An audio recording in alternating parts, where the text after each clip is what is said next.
Bien-aimés dans le Christ, que la grâce de Jésus-Christ notre Seigneur, l'amour de Dieu le Père et la puissance du Saint-Esprit descendent maintenant sur nous pour nous aider à méditer cette parole afin qu'elle puisse porter du fruit dans notre vie pour la plus grande gloire de Dieu et le salut de nos âmes.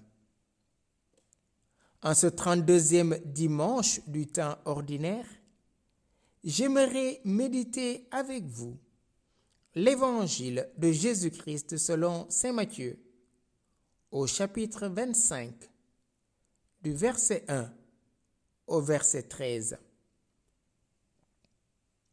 En ce temps-là, Jésus disait à ses disciples cette parabole. Le royaume des cieux sera comparable à 10 jeunes filles invitées à des noces qui prirent leurs lampes pour sortir à la rencontre de l'époux.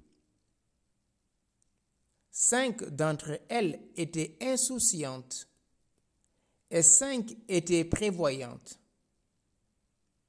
Les insouciantes avaient pris leurs lampes sans emporter d'huile, tandis que les prévoyantes avaient pris avec leurs lampes des flacons d'huile.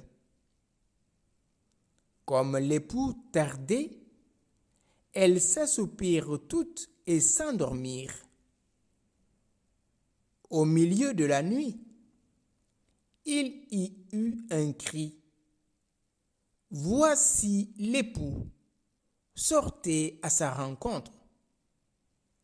Alors, toutes ces jeunes filles se réveillèrent et se mirent à préparer leurs lampes. Les insouciantes demandèrent aux prévoyantes, « Donnez-nous de votre huile, car nos lampes s'éteignent. » Les prévoyantes leur répondirent, « Jamais cela ne suffira pour nous et pour vous. Allez plutôt chez les marchands vous en acheter. » Pendant qu'elles étaient en acheter, l'époux arriva. Celles qui étaient prêtes entrèrent avec lui dans la salle des noces, et la porte fut fermée.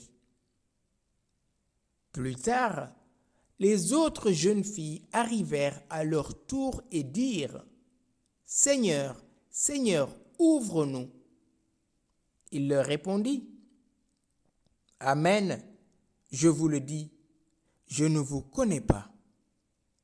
Veillez donc, car vous ne savez ni le jour ni l'heure. » Bien-aimés dans le Christ, Jésus s'adresse à ses disciples en leur disant, « Le royaume des cieux sera comparable à 10 jeunes filles invitées à des noces. »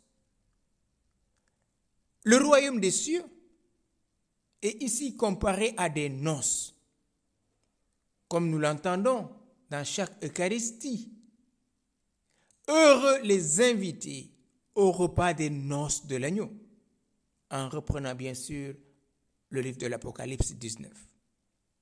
Le royaume des cieux est semblable à 10 jeunes filles invitées à des noces. Donc, le royaume doit être agréable, frères et sœurs.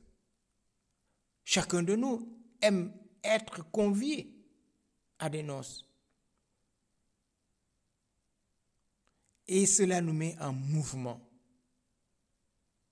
car le royaume s'accomplit. Entrer dans ces noces est facile parce que nous sommes invités. Et qu'est-ce qui se passe?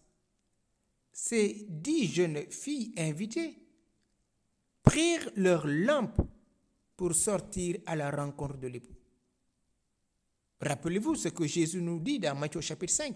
Vous êtes la lumière du monde. Et donc ces filles vont sortir la nuit à la rencontre de l'époux en ayant leur lampe à la main. Et là, Matthieu nous décrit qu'il y avait 5 d'entre elles qui étaient insouciantes. C'est-à-dire, elles étaient parties sans prendre de l'huile en réserve. Et 5 autres étaient prévoyantes. Elles prirent des flacons d'huile en réserve. Et voilà, frères et sœurs, ce qui est difficile. Comme l'époux tardait, elles s'assoupirent toutes et s'endormirent. Le temps de Dieu n'est pas le temps des hommes, frères et sœurs. Comme l'époux tardait, elles s'assoupirent toutes et s'endormirent. Oui, Jésus nous dit, quand le Fils de l'homme reviendra, trouvera-t-il encore la foi sur la terre? Oui, très vite, frères et sœurs, nous nous assoupissons et nous nous endormons. Nous laissons la fatigue nous dominer. Nous laissons les soucis de ce monde nous dominer. Et finalement, on s'endort. Surtout quand l'attente est longue. C'est facile d'attendre quelqu'un qu'on sait à quelle heure il arrive. Mais si ce quelqu'un-là tarde, cela peut nous agacer, nous énerver, voire même nous décourager. Or, frères et sœurs, la vie chrétienne, nous sommes constamment dans l'attente du retour du Christ. Et ce retour est aujourd'hui. Parce que demain ne nous appartient pas. Et au milieu de la nuit, il y eut un cri. Au milieu de la nuit, où personne ne s'attendait pas à entendre ce cri.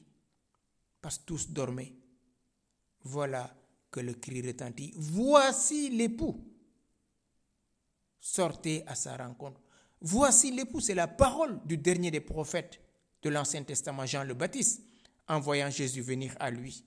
Jean dit, voici l'agneau de Dieu qui enlève le péché du monde. Et Jean dit, l'ami de l'époux se réjouit de la voix de l'époux. Et ici, on nous désigne l'époux. Voici l'époux. Sortez à sa rencontre. Alors toutes ces jeunes filles se réveillèrent et se mirent à préparer leurs lampes. Parce qu'on ne peut pas aller à la va-vite ou à l'aveuglette. On a besoin de lumière. Les insouciantes demandèrent aux prévoyantes, donnez-nous de votre huile, parce que leurs lampes se sont éteintes. Elles n'avaient pas prévu que l'époux allait tarder. Les prévoyantes leur répondirent, jamais cela ne suffira pour vous et pour nous. Allez plutôt chez les marchands vous en acheter. Et voilà ce qu'il ne fallait pas. Bien sûr, la lumière, on l'a chez les marchands. Mais la lumière véritable, nous l'avons reçue. C'est un don gratuit. Parce que le Verbe qui est la lumière véritable, qui éclaire tout homme, depuis notre naissance, nous a illuminés, à plus forte raison depuis notre naissance dans le sein de l'Église, c'est-à-dire depuis notre baptême. Nous sommes remplis, nous sommes la lumière du monde. Et pendant qu'elles allaient en acheter, l'époux arriva, malheureusement. Elles vont chercher l'huile. L'époux arrive derrière elles. Celles qui étaient prêtes entrèrent avec lui dans la salle des noces et la porte fut fermée. Plus tard, les autres jeunes filles arrivèrent à leur tour et dirent « Seigneur, Seigneur, ouvre-nous !» Plus tard, c'est trop tard. La porte est fermée. Chère jeune fille insensée. Seigneur, Seigneur, ouvre-nous. Et Matthieu nous le rappelle au chapitre 7, 21-22. C'est pas ceux qui disent Seigneur, Seigneur qui rentreront dans le royaume, mais ceux qui font la volonté de mon Père. Il leur répondit, Amen, je vous le dis, je ne vous connais pas. Mais comment se fait-il, Seigneur, tu puisses inviter des filles à ta noce sans les connaître? Comment se fait-il que ces filles qui ont reçu une carte d'invitation, malgré leur effort d'aller chercher de l'huile pour accueillir l'époux, ne rentrent pas? Je ne vous connais pas, c'est-à-dire, on peut le comprendre dans la mesure où Jésus nous dit, le royaume, c'est pour les tout petits. Le royaume, c'est ce qui ressemble au Christ. Et ces 5 filles insouciantes ne sont pas encore modelées à l'image, à la stature du Fils de Dieu, c'est-à-dire Jésus-Christ. Vous n'êtes pas encore conforme au royaume. Votre manière de faire n'est pas encore conforme au royaume. Vous êtes la lumière du monde, mais vous avez laissé votre lumière s'éteindre par la négligence, par le sommeil, par l'assoupissement. Oui, frères et sœurs, nous avons beaucoup de prétextes aujourd'hui pour nous justifier. Nous sommes tous invités au festin des noces de l'agneau. Mais quelle disposition prenons-nous, frères et sœurs? Oui, mon frère, oui, ma sœur, peut-être tu attends l'exaucement depuis des années, depuis des mois, depuis des semaines, depuis des jours. Tu ne vois rien venir. Peut-être le découragement est en train de te prendre petit à petit, comme ces filles qui étaient invitées et qui se sont endormies. Peut-être la maladie que tu as est en train de te pousser dans le découragement, dans le doute, au point que tu puisses douter de la toute-puissance divine du Christ. Peut-être l'attendre de l'époux, peut-être l'attendre de l'enfant perdure, ça tarde à venir. Est-ce que tu as assez de réserve pour continuer cette attente bienheureuse? Oui, Jésus nous dit, celui qui écoute ma parole et qui la met en pratique ressemble à un homme qui a bâti sa maison sur le roc. Mon frère, ma sœur, sur qui as-tu bâti ta vie? Sur les illusions de ce monde? Sur ton propre jugement? Sur tes propres désirs? Sur ton propre discernement? Ou tu laisses la lumière du Verbe fait chair illuminer ton intelligence et ta volonté? Leur lampe était éteinte faute d'huile.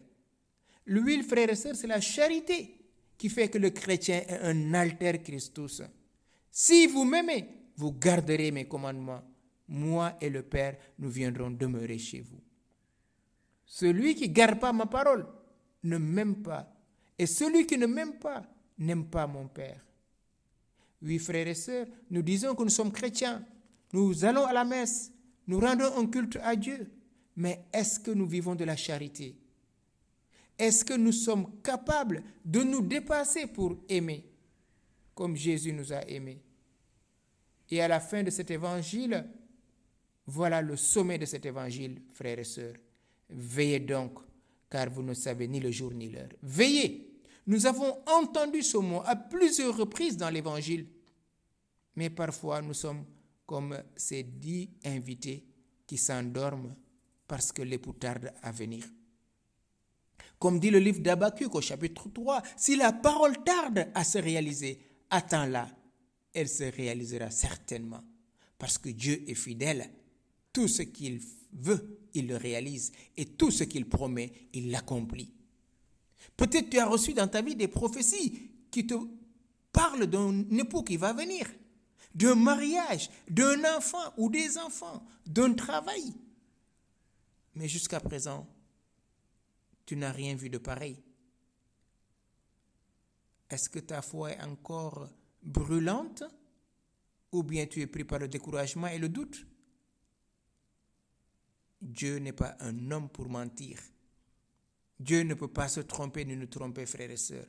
Jésus nous dit, veillez, car vous ne savez ni le jour ni l'heure. Veillons, frères et sœurs,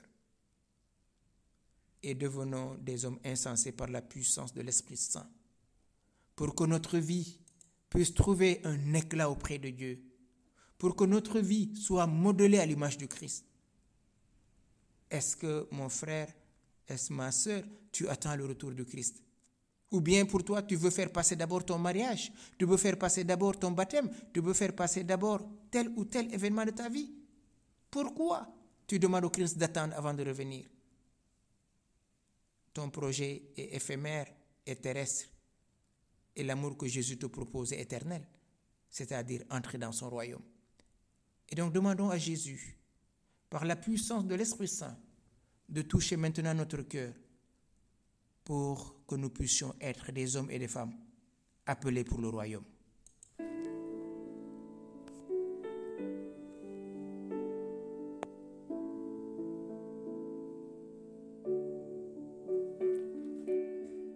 Seigneur Jésus, tu compares le royaume à des noces. Les véritables noces, ce sont les noces où tu as versé ton sang pour épouser chacun d'entre nous. Donne-nous maintenant la grâce de persévérer.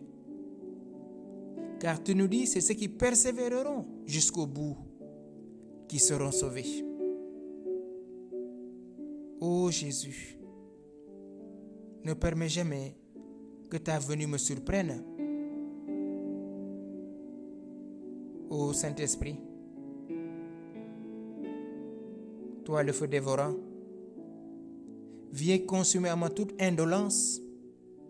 Viens convertir mon cœur maintenant et donne-moi la grâce d'être réveillé et de veiller à chaque instant. Plonge-moi dans la puissance de la Trinité. Et même si je dors, que mon cœur soit éveillé pour te magnifier et te glorifier. Ô Seigneur, ne permets qu'aucun de mes frères et qu'aucune de mes sœurs ne soit endormi et que nous trouvions la porte fermée. S'il te plaît, par la puissance de ton précieux sang, viens briser maintenant tous les liens qui retiennent mes frères et sœurs dans le découragement, dans la déception, dans la honte.